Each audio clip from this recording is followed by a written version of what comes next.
aqui para mais um vídeo do projeto Fonte Viva. Hoje falaremos da mensagem de número 109, a exemplo do Cristo. Diz assim: ele bem sabia o que havia no homem. Está no Evangelho de João, capítulo 2, versículo 25. Sim, Jesus não ignorava o que existia no homem, mas nunca se deixou impressionar negativamente. Sabia que a usura morava com Zaqueu, contudo, trouxe-o da sovinice para a benemerência. Não desconhecia que Madalena era possuída pelos gênios do mal, entretanto, renovou-a para o amor puro. Reconheceu a vaidade intelectual de Nicodemos, mas deu-lhe novas concepções da grandeza e da excelsitude da vida.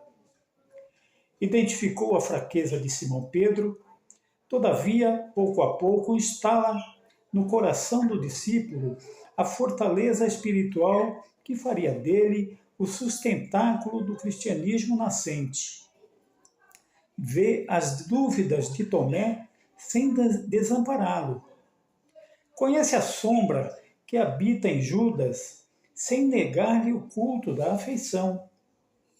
Jesus preocupou-se, acima de tudo, em proporcionar a cada alma uma visão mais ampla da vida e em quinhoar cada espírito com eficientes recursos de renovação para o bem. Não condenes, pois, o próximo, porque nele observes a inferioridade e a imperfeição. A exemplo do Cristo, ajuda quanto possas. O amigo divino sabe o que existe em nós. Ele não desconhece a nossa pesada e escura bagagem do pretérito. Nas dificuldades do nosso presente, recheado de hesitações e de erros, mas nem por isso deixa de estender-nos amorosamente as mãos. A exemplo do Cristo. Ele bem sabia o que havia no homem. Obviamente que sim, porque Jesus é um espírito angélico,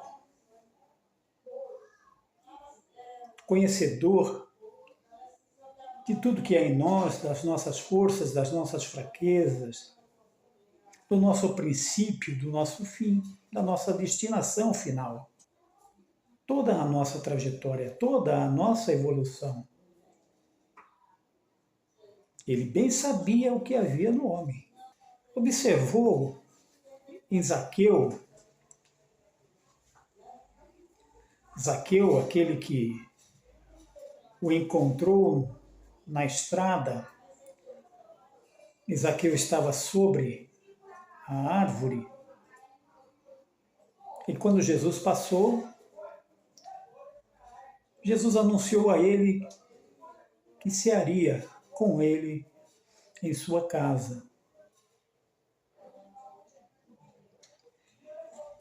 E isso trouxe grande transformação a Zaqueu. Levou-o da sovinice à benemerência. Uma extrema transformação. Não desconhecia que Madalena era possuída pelos gênios do mal. Obviamente que Madalena era muito influenciada espiritualmente por pesadas falanges espirituais devido à vida que levava. Mas o seu encontro com Jesus gera nela grande transformação. Uma das maiores transformações conhecidas no Evangelho. Nicodemos, intelectual, doutor da lei, mas influenciado pela própria cultura judaica dominante naquele período, de forma que esses doutores geralmente eram muito orgulhosos, presunçosos, pensavam que tudo sabiam,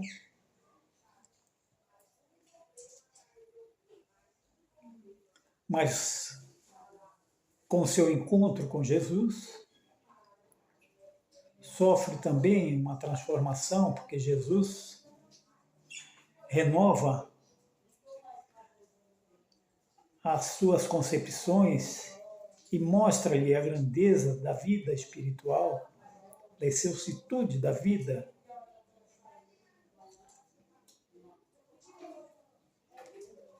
Em seguida falamos de Simão Pedro, que apesar de apóstolo, apresentava determinadas fraquezas. Lembramos da sua negação por 3 vezes, descritas lá no Evangelho.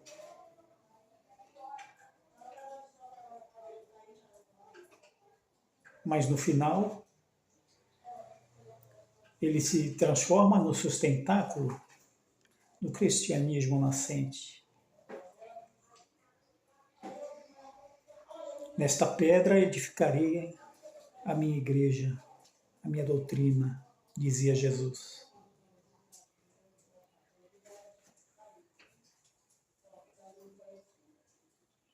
Também Judas, que identificamos também como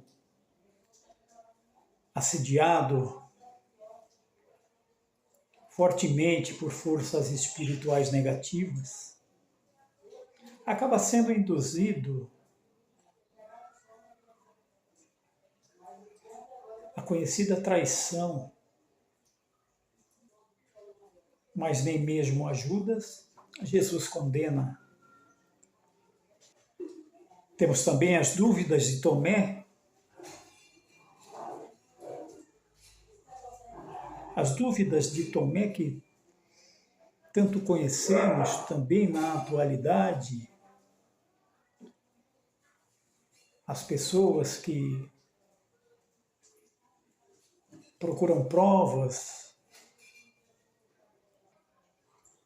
buscam a ciência para justificar a incredulidade. E nós sabemos que a fé é justamente para aquelas situações que ainda não podem ser comprovadas cientificamente. Por isso que a fé é a certeza das coisas futuras, das coisas ainda não vistas. Porque quando comprovamos qualquer coisa, quando observamos,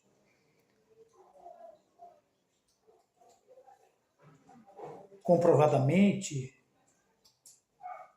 aí já não necessitamos mais da fé, porque estamos vendo, está comprovado, aí já não é mais fé. Então a fé exige de nós uma confiança extrema, uma confiança certa.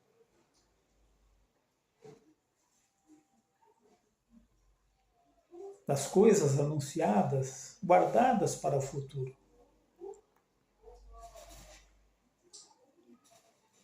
E nós trazemos em nós a intuição das coisas espirituais. Trazemos em nós porque já estagiamos aqui e lá muitas vezes. Então temos essa intuição. Mas que geralmente são abafadas pelas coisas do mundo. As preocupações do mundo. nosso desejo e busca por coisas materiais, pelo sucesso, pela nossa vaidade, nosso egoísmo. Mas Jesus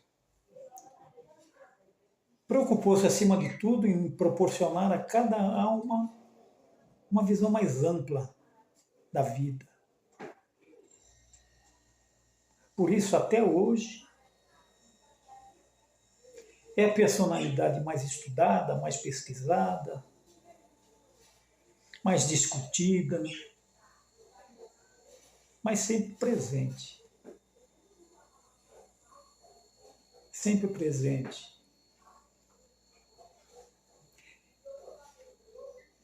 E nós sabemos que no final, cada um de nós será quinhoado ou recompensado de acordo com os nossos méritos, até mesmo com a nossa fé ou com a nossa incredulidade, porque a cada um segundo suas obras. Esse é o nosso exemplo do Cristo. Ele conhece a nossa pesada bagagem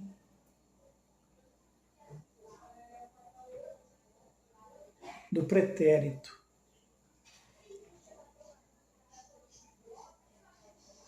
Por isso, nos perdoa sempre, nos oferece oportunidades novas todos os dias.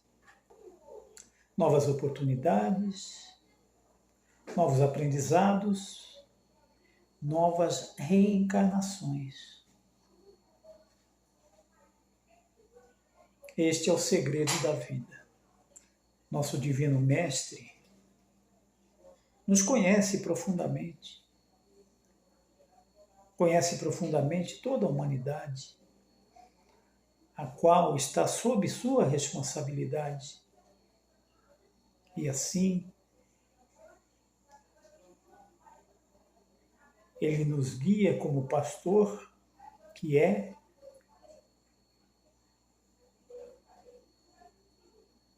para um futuro melhor, mais promissor, mais feliz. Então guardemos em nossos corações que qualquer que seja a dificuldade que nós estejamos enfrentando neste momento, guardemos a convicção de que ela é passageira. É um exercício para a nossa alma. É o exercício que fará de nós mais fortes, mais amorosos, mais inteligentes. Ninguém alcança a perfeição sem esse exercício. E uma vida apenas não é possível aprender tudo. Aliás, aprendemos muito pouco em cada vida. Porque o nosso aproveitamento é sempre muito pequeno. Quanto tempo perdemos nas coisas do mundo, sem nos importarmos muito com as coisas do espírito. Mas se agora estamos mais esclarecidos, mais conscientes das coisas espirituais, então temos a oportunidade de caminhar um pouquinho mais rápido, crescendo sempre, errando menos.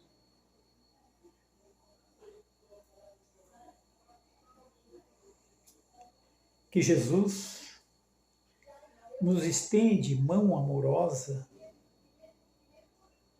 todos os dias, em todo momento. Então procuremos agir sempre, como diz o nosso tema de hoje, a exemplo do Cristo, seguindo-lhe os passos. Que assim seja. E assim eu agradeço esta oportunidade e quero agora aproveitar esse instante para que nós possamos doar um pouquinho de nós em favor dos mais necessitados, distribuindo nossas vibrações para todo o universo, envolvendo toda a humanidade, os encarnados e os desencarnados, em vibrações de amor, de paz, de equilíbrio. Vibramos por todas as nações, especialmente as que se encontram assoladas por guerras, epidemias, flagelos, pelo nosso Brasil, pelos velhinhos, pelas crianças, moradores de rua, todos os enfermos, pelas crianças que se encontram desamparadas, a juventude desajustada. E assim pedimos permissão também para vibrarmos por nós mesmos, que Jesus possa visitar o nosso lar, deixando em nosso lar a sua bênção. E que assim seja. Graças a Deus.